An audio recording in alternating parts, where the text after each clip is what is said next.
Listen, I've been watching NASCAR for years, and I'm telling you right now, what just went down at Martinsville Speedway is the kind of thing you replay in your head for weeks. Not just because of who won. Not just because of the strategy call that flipped this entire race on its head. But because of what came after, the raw, unfiltered reactions from the biggest names in the sport that honestly, genuinely changed how I'm looking at this 2026 season. So buckle up, because we are diving deep into the Martinsville fallout, and trust me, you do not want to miss a single second of this. If you're new here, hit that subscribe button right now because we break down NASCAR like nobody else. Real fan energy, real analysis, no fluff. Let's get into it. Okay, so first things first, Chase Elliott wins at Martinsville. And yeah, on paper that sounds clean and simple, but the way it happened? That was anything but clean and simple. Denny Hamlin led 292 laps. 292. That's not a dominant performance, that's a stranglehold. Denny was out there basically driving his own private race while everyone else was just trying to figure out how to exist on the same track as him. And yet, somehow, Chase Elliott and the Hendrick Motorsports 9 team found a way to steal it. Can you believe that? The man led the most laps by a mile and still walked away second. That's NASCAR for you, man.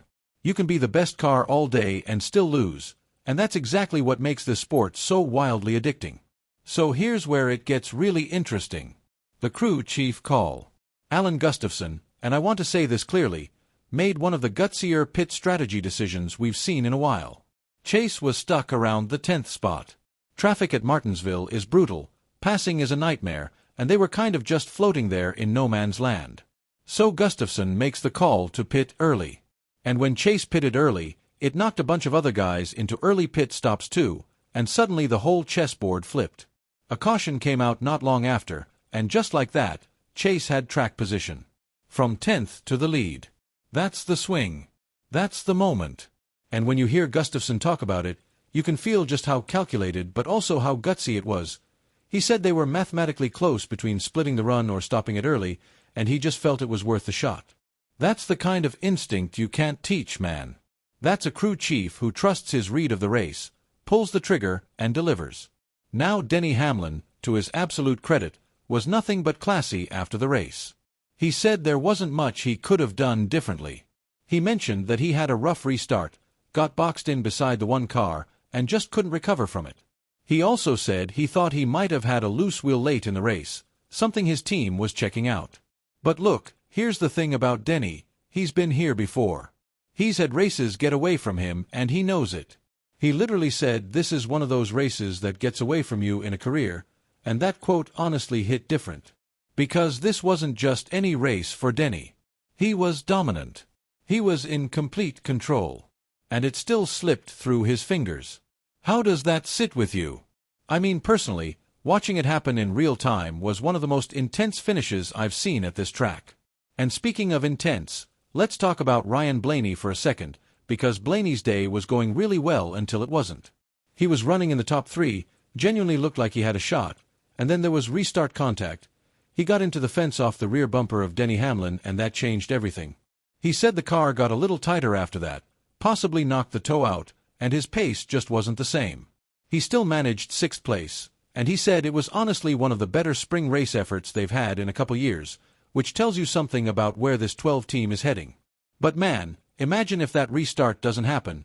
Blaney might be the one we're talking about right now instead of Elliott. Those little moments, those split-second contact moments, they genuinely changed championships. Don't let anyone tell you otherwise. Joey Logano came home 3rd, and after what sounded like an absolute nightmare of a previous weekend, that rebound was clearly everything to him. He said if they could have gotten to the front and found clean air, he genuinely believed they had the speed to challenge for the win. Short tracks are clearly this Penske team's playground right now. Blaney was strong, Austin Cindric ran well, and Logano himself said their heads are more wrapped around these short track setups than just about anything else on the schedule. Next race is Bristol. Expectations. Yeah, I think we all know what's coming. More Penske dominance on the short stuff. What do you guys think? Can anyone stop them on the short tracks this year? Now Ty Gibbs. Man, 5th straight top 6 finish. 5 straight. That is not a fluke, that is a pattern, and patterns in NASCAR mean something. Ty was genuinely pumped after Martinsville, called it one of his first top 10s at this track ever, and you could feel how much confidence is building for this 54 team right now. He said he felt really strong and just wants to keep capitalizing. No weakness he could point to. No specific area he thought was letting them down. That kind of confidence from a young driver in just his third full-time Cup Series season is exciting, and honestly a little bit scary for everyone else on the grid. Joe Gibbs Racing has been grinding all season, and it feels like the pieces are starting to click together in a way that should have everyone on notice. William Byron rounded out the top 5, and honestly the story of his day was a comeback story in miniature. He had a hiccup on pit road mid-race that knocked him back, and then he just quietly, methodically worked his way back from 9th to 5th on that final run. That's 4 straight top 10 finishes for Byron now. 4. He was comparing notes with the 9 team in practice, said they're always chasing Hendrick's fastest guys on track, and there's something poetic about the whole Hendrick building just pushing each other to be better. His Chevrolet was clearly good today. Not win good, but top 5 good. And right now, stringing together these consistent finishes is exactly what this 24 team needs. Which brings us to Jeff Gordon, who jumped in on the celebration and said something that I think really captures where Hendrick Motorsports is mentally right now. He acknowledged it's been a tough start. He didn't sugarcoat it. He talked about how the new car body has a different balance, how some tracks they've struggled at, Darlington being a clear example, and how the competition, particularly the Toyotas, has genuinely stepped up. But then he said something that stuck with me. Rick Hendrick's whole philosophy is that you build from the inside and you don't let outside noise tear you down. And apparently Rick himself called Gustafson that morning. Just a quick call, a reminder that they're playing the long game. And you know what?